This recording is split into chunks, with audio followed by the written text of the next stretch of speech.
So first, అవి మొదలవదాగా మొదటగా God chooses a man. దేవుడు ఒక మనిషిని తెరుందు కొలుగురారు. దేవుడు ఒక మనిషిని ఎన్నుకుంటాడు. He created him in the beginning. Hour ఆదిలో సృష్టించుట.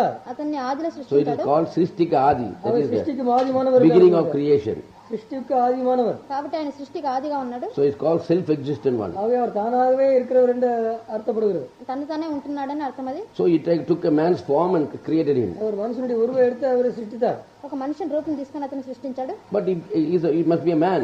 அவர் மனுஷனாக இருக்க வேண்டும். కానీ అతడు మనిషిలాగా So he ఉండాలి. created man without sin, మనిషిని పాపం ఇல்லாமல் సృష్టిத்து పాపం లేని మనిషిని సృష్టించి killed him, அவரை கொண்டு అతన్ని చంపి took the ghost out, அவருடைய ஆவியை வெளியே எடுத்து అతనిలో ఉన్న ఆత్మను బయటికి తీసి and gave him eternal life அவருக்கு நித்திய ஜீவனை கொடுத்து అతనికి నిత్య జీవం ఇచ్చి and filled with God's spirit. దేవుడి ఆవిని அவர் நிரப்பினார். దేవుని ఆత్మ చేత నింపినాడు. So what is that man?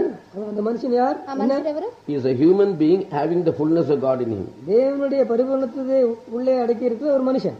దేవుని యొక్క పరిపూర్ణత్వాన్ని ధరించుకున్న ఒక మనిషి Without sin.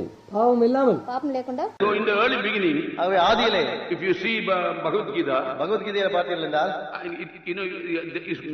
sacrifice is mentioned very clearly there. அதிலே பலியானது திட்டவட்டமாக சொல்லப்படுகிறது. In the Vedas, வேதங்களிலே Parama Purusha was sacrificed. Paramapurusha பலியானார் என்று சொல்லப்படுகிறது. Then only the world was created. அப்பொழுதுதான் உலகமானது உண்டாக்கப்பட்டது என்று. If you read Job, யோபு புஸ்தகத்தை பார்த்தால் it is said, அதில் சொல்லப்படுகிறது, in the beginning of God's way, கடவுளுடைய in the beginning of Aadhi God's way, கிரியையிலே He possessed me. அவர் என்னை ஆட்கொண்டார்.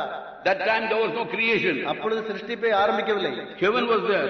வானம் இருந்தது. Earth was not there. பூமி இல்லை. Water was not there. தண்ணீர் இல்லை. And mountains were not there. மலைகள் இல்லை. Rivers were not there. நதிகள் கிடையாது. Earth was not created. பூமி உண்டாக்கப்படவில்லை. Only one person was created. அப்பொழுது ஒரே ஒரு ஆள் தான் And உருவாக்கப்பட்டார். that was Narayana. அவர்தான் நாராயணன். And that Narayana அந்த Narayana possessed all God's spirit, unseen spirit. காணப்படாத கடவுளுடைய அந்த ஆவியை அவர் வைத்திருந்தார். 7 spirits of God was possessed him.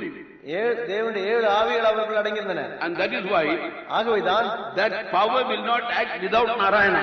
அந்த வல்லமையானது நாராயணர் இல்லாமல் அது கிரியை செய்யாது. Now the Brahmins will say, பிராமணர்கள் சொல்வார்கள், அவரே பிரம்மா, அவரே பிரம்மா, அவரே சிவன், அவரே சிவன், அவரே விஷ்ணு, அவரே விஷ்ணு, அவரே இந்திரன், அவரே இந்திரன், அவரே அழிவற்றவரும், அவரே அழிவற்றவரும், தன்னை ஆள்பவர் எவரும் இல்லாதவருமான, தன்னை ஆள்பவர் எவரும் இல்லாதவருமான பரம தூதன், பரம புருஷர், பரம புருஷர் என்று சொல்கிறார். நாராயணரே. நாராயணர்.